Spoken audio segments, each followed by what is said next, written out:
Okay, now that we have learned the scale, E-shape scale, we now move to the next important and interesting thing, which is arpeggio. C arpeggio, C major arpeggio, played in this E shape. E position, I should say. Okay, so C-shaped C major arpeggio in E position. Okay, and how are we going to know which notes to play?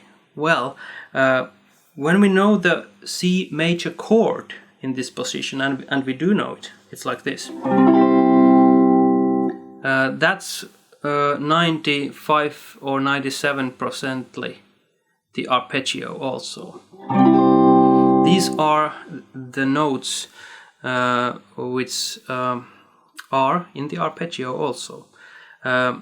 Because arpeggio is a chord, it's a like chord, but it's played one note at a time. We can play the chord, all the notes at one time. And strum it like that, but arpeggio, we play one note at a time.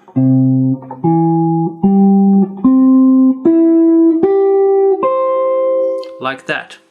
The notes are the same, but we play them one at a time. So, the notes that form the chord and form the arpeggio, what are those?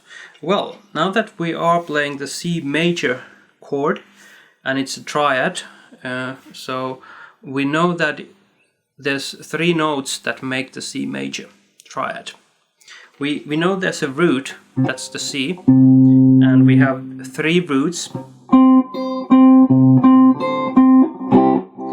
in this position. We all already know them. Then there's the a second note, which is the third of the chord, and it's 1, 2, 3. Here's the third. 1, 2, 3. It's the third of the chord. It's the note E, C, E. And then the third note that is in the chord is the fifth of the chord. It's 1, 2, 3, 4, 5. It's over here, and the note name for this is G. So it's C, E, G. 1, 3, 5. So the intervallic structure is root 1, then the third, and then the fifth. And it's very important to know them like this: 1, 3rd, 5th, and 1 again, the root again. Before we check the rest of this arpeggio, I will give you some nice memory rules, tips to find these 3rd and 5ths. If we have root here, the 3rd is always here.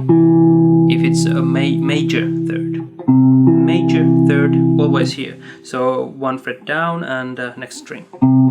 Because here we have C, that's the 3rd.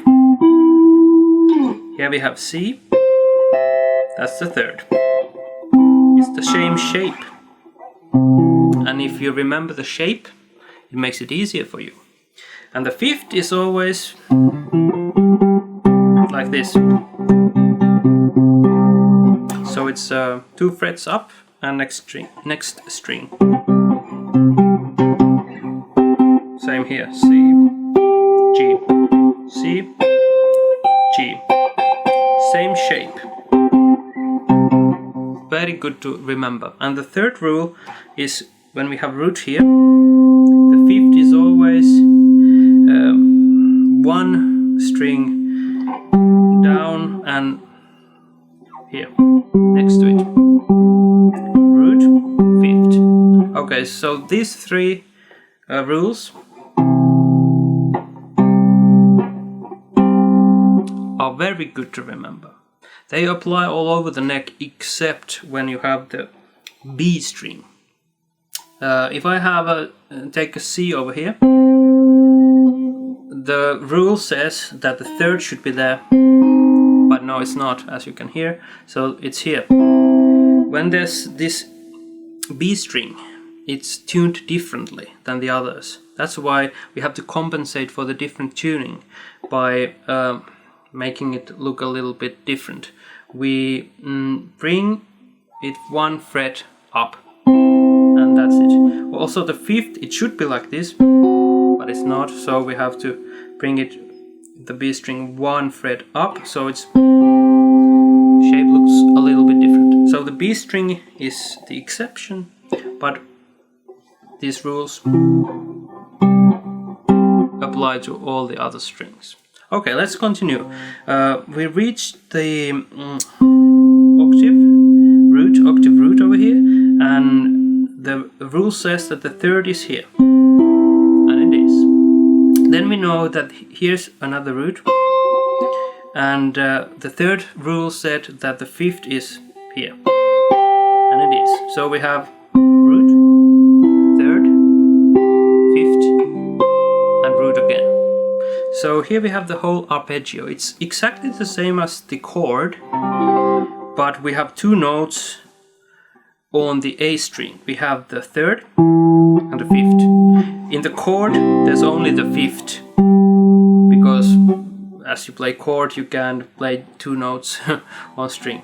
But in arpeggio, we play all the notes, so there's two notes. Okay, let's play the whole arpeggio. Every finger has its own fret, as in the scale, and I will be calling them by numbers. So this index finger is 1 and it's on fret 7, and so on. And let's start from the low E string, and there's number 2. We have the root there. Next string we have 1 and 4. So there's a third of the chord and fifth of the chord. Next string we have 4, and that's the root. Next string we have third, and it's also a finger number 3. Next string we have 2, it's the fifth of the chord, and finally on the last string we have also 2, and that's the root again. So it's and back. Remember, when it's arpeggio, we play one note at a time.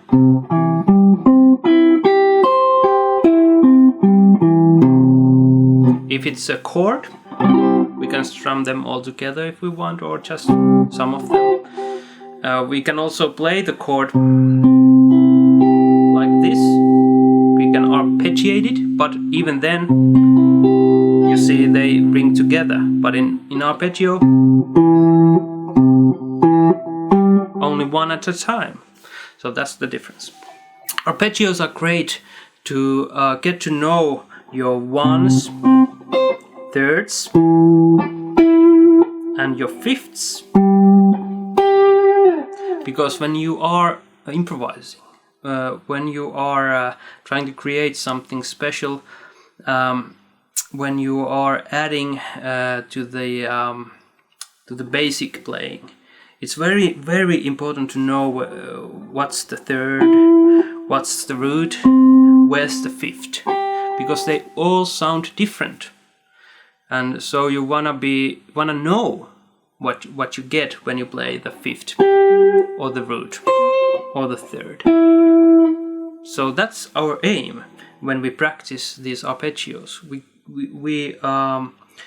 It makes improvisation so much easier, and we are aware of the individual notes.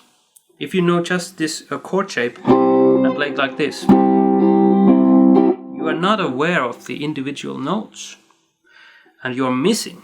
So that's why the arpeggios are so important.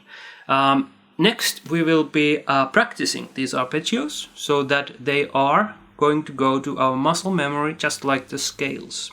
And it's interesting, it's important, and the results are gonna be great. So next, practicing.